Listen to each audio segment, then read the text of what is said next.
देखिए, तो आज हम लोग डिस्कशन करने वाले हैं कॉलेजियम सिस्टम। अभी न्यूज़ में इसलिए है क्योंकि जो आपको हमारे जो लॉ मिनिस्टर हैं किरण रिजिजू जी, उन्होंने बताया कि कॉलेजियम सिस्टम में इम्प्रूवमेंट करने की जो है ना नीड है। ठीक है, तो वो देखते हैं कि एक्चुअली कॉलेजियम सिस्टम में इम्प्रूवमेंट क्या क्या हो सकता है। तो देखिए, सबसे पहले हम लोग जानते हैं कि एक्चुअली ये कॉलेजियम सिस्टम होता क्या है। तो देखिए, ये एक अपॉइंटमेंट एंड ट्रांसफ़र ऑफ जजेस मेथड है जो सुप्रीम कोर्ट में ही इसकी इनिशिएशन हुई है। ना तो ये भारत में किसी एक्ट द्वारा बनाया गया है पार्लियामेंट के, और ना तो ये एक कॉन्स्टिट्यूशनल प्रोविज़न है। अगर आप इसके एवोल्यूशन की बात करोगे तो एक 1981 में फर्स्ट जजेस केस हुआ था। उस फर्स्ट जजेस केस में एक तरह से आप बोल सकते हैं primacy of chief justice of India CJI, उनके रिकमेंडेशन को जो है ना एक तरह से रिफ्यूज कर दिया गया था। मतलब जो हमारे एग्जीक्यूटिव जो है ना प्राइमेसी, उसको एक तरह से बढ़ावा दिया गया था कि कोई ज़रूरी नहीं है कि जो CJI है चीफ जस्टिस ऑफ इंडिया वही रिकमेंड करे, या उनके द्वारा जो बनाया गया कॉलेजियम मेथड है वही रिकमेंड करे हाई कोर्ट में जो भी सुप्रीम कोर्ट या जो भी जजेज हैं उनके ट्रांसफ़र में। ये 1981 की बात है जिसे हम फर्स्ट जज केस बोलते हैं। हालांकि ये जो रूलिंग है ये 12 ईयर तक ही चला था, और 1993 में जो सेकंड जज केस था उसमें जो एग्जीक्यूटिव प्राइमेसी है उसको लोअर्ड कर दिया गया और फिर से जो है ना कॉलेजियम बहाल कर दिया गया। ठीक है, देखिए कॉलेजियम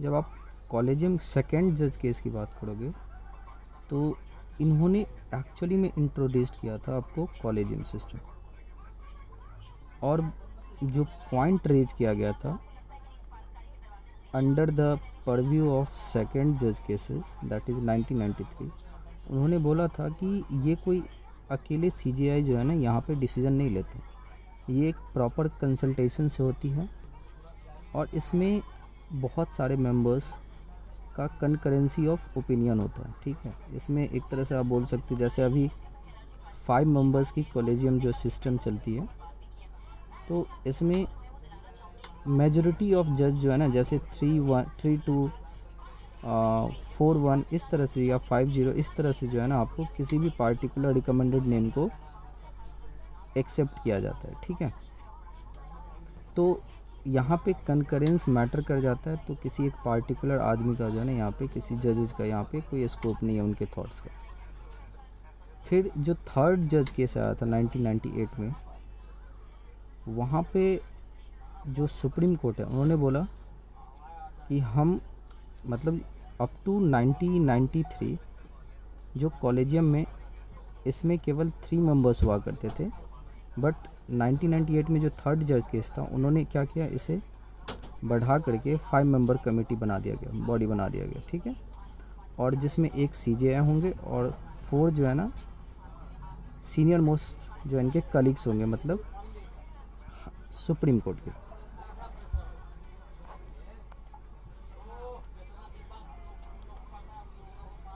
आगे बढ़ते हैं। देखिए,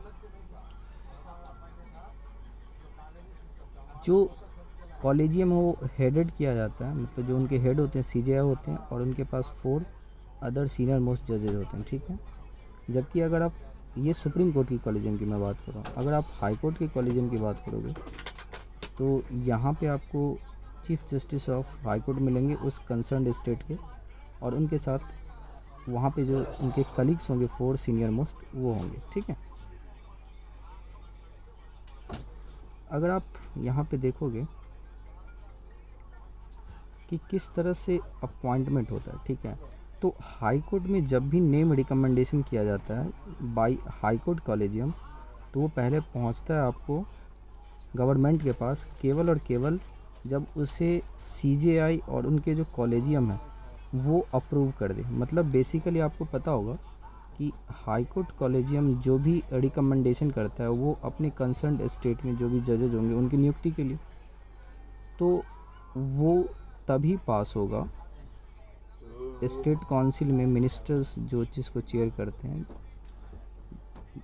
तब जब CJI जो चीफ जस्टिस ऑफ इंडिया हैं, या आप बोल सकते हो उनके जो कॉलेजियम है वो इनको अप्रूवल दे दें।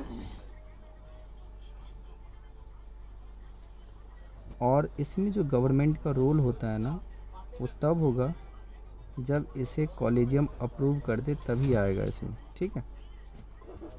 तो बेसिकली आप बोल सकते हो कि ये एक लिमिटेड इसमें रोल होता है गवर्नमेंट का, इसलिए कभी कभी इशूज़ भी हो जाता है पॉलिटिकली कि गवर्नमेंट जो है ना अपॉइंटमेंट में देरी कर देता है, ठीक है। एक चीज़ आप यहाँ पे ध्यान रखिएगा, जब हाई कोर्ट में किसी एडवोकेट को अगर मान लीजिए एलिवेट करना है एज अ जजेस, तो उस केस में एक इंक्वायरी उनके ऊपर बिठाया जाता है कि क्या ये कहीं प्रॉफिट ऑफ ऑफिस में तो नहीं लिप्त थे, ठीक है। तो आईवी जो है ना, उस स्टेट के कंसर्न जो इंटेलिजेंस ब्यूरो होते हैं, वो सुप्रीम कोर्ट या हाई कोर्ट के रिकमेंडेशन पे, या एक तरह से बोल सकते हैं इवन गवर्नमेंट या प्रेसिडेंट ऑफ इंडिया, उनके रिकमेंडेशन पे उनके बारे में जांच पड़ताल करते हैं। और फिर जब वहाँ से एक तरह से आप बोल सकते हो गो मतलब आगे बढ़ने की अनुमति मिलती है, तो वो फिर आगे जाते हैं, ठीक है। आपको बता दें कि जो इंटेलिजेंस ब्यूरो है, ये एक बॉडी है जो मिनिस्ट्री ऑफ होम अफेयर्स की तरफ काम करती है, और ये एक तरह से आप बोल सकते हो एक्ट के द्वारा पास किया गया है, ठीक है। ये एक स्टैट्यूटरी बॉडी है। हालांकि इसमें गवर्नमेंट रोल कुछ नहीं होता है कि आप ज़बरदस्ती नहीं फोर्स कर सकते हो पॉलिटिकली, गवर्नमेंट नहीं प्रेशर बना सकता आईबी पे कि आप कुछ प्रॉब्लम निकालो उस लॉयर में, क्योंकि वो हमें शूट नहीं कर रहा है, ऐसा कुछ नहीं कर सकते। बट ये एक नॉर्म होता है कि क्या वो कभी प्रॉफिट ऑफ ऑफिस में तो नहीं थे, कहीं पे उन्हें कोई एलिगेशन तो नहीं लगा हुआ है, तो बस इस चीज़ों को ध्यान में रखने के लिए जो है आईबी खोज पड़ताल करते हैं। साथ ही साथ जो आपका आईबी है वो ऑब्जेक्शन भी रेज कर सकता है, और ये भी बोल सकते हैं कि भाई ये जो कॉलेजियम का चॉइस था ना, जिसके ऊपर हम अभी इन्वेस्टिगेशन कर रहे हैं, वो ठीक नहीं है। तो इससे कोई ज़्यादा इम्पैक्ट नहीं होता है, क्योंकि अगर कॉलेजियम फिर से अगर रीएट्रेट कर दे सेम नेम को, तो फिर गवर्नमेंट जो है ना बॉन्ड होते हैं उस पार्टिकुलर कंसर्न पर्सन को टू अपॉइंट एज अ जजेस। अब हम आगे देखने वाले हैं कि जो प्रोसीड्योर है, ठीक है, जुडिशियल अपॉइंटमेंट का, किसका, सीजेआई का। तो देखिए प्रेसिडेंट ऑफ इंडिया अपॉइंट करते हैं सीजेआई को, और अदर जजेज हैं उनको भी।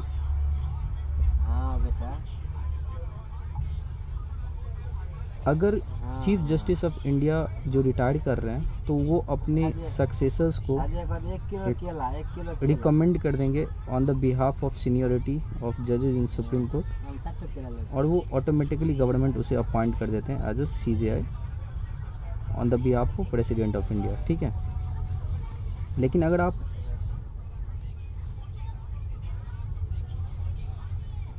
जजेस की बात करोगे, तो जजेस के अपॉइंटमेंट में सुप्रीम कोर्ट की कॉलेजियम का बहुत बड़ा योगदान होता है। वो नॉमिनेशन भेजते हैं किसके पास, गवर्नमेंट के पास, ठीक है, और फिर गवर्नमेंट उनको अपॉइंटमेंट करते, सेलेक्ट करते, उन्हें जितना उसमें से कर लें, ठीक है। लेकिन ये जो सीजेआई में जो कॉलेजियम सीनियरिटी का जो एक मुद्दा था, वो हमेशा से फॉलो किया गया एक्सेप्ट 1977 ड्यूरिंग द इमरजेंसी। आपको पता होगा कि इंदिरा गांधी जी ने थोड़ी सीनियरिटी को एक तरह से हटा दिया था वहाँ पे उन्होंने 1970s में, ठीक है। अगर आप chief justice of high court उनकी अगर आप प्रोसीड्योर्स को फॉलो करोगे, किस तरह से उनका नॉमिनेशन होता है। तो चीफ जस्टिस जो हाई कोर्ट है उनको अपॉइंट किया जाता है as per the policy of having chief justice from outside the respective state. कहने का मतलब है कि अगर आपको किसी स्टेट में जो है ना चीफ जस्टिस को अपॉइंटमेंट करना है तो वो उस स्टेट के मेंबर्स नहीं होने चाहिए, बाहर से किसी दूसरे हाई कोर्ट से आएंगे यहाँ पे चीफ जस्टिस बन करके। जो कॉलेजियम होता है CJI का वो इस पे एक तरह से विचार विमर्श करते कौन आएंगे, और हाई कोर्ट जजेस का जो रिकमेंडेशन होता है by collegium comprising the CJI and 2 senior most जजेस। यहाँ पे आपको कुछ ध्यान देने वाली बात ये है कि ये सारे रिकमेंडेशन अल्टीमेटली कहाँ पे जाता है, चीफ मिनिस्टर के पास जाता है, ठीक है।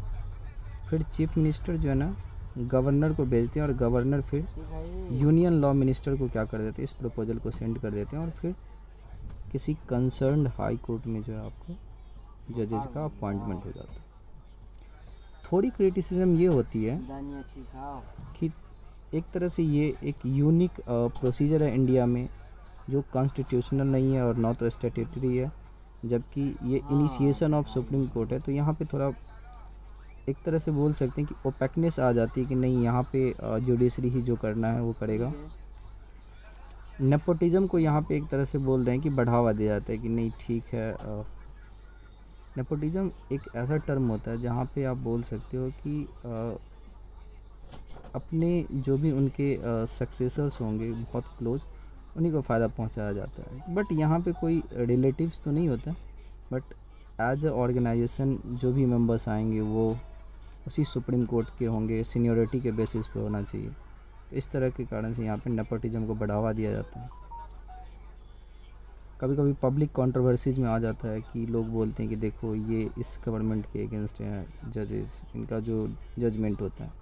तो ये सब तो कंट्रोवर्सी की बात हो गई जब क्रिटिसिज्म किया जाता है कॉलेजियम का।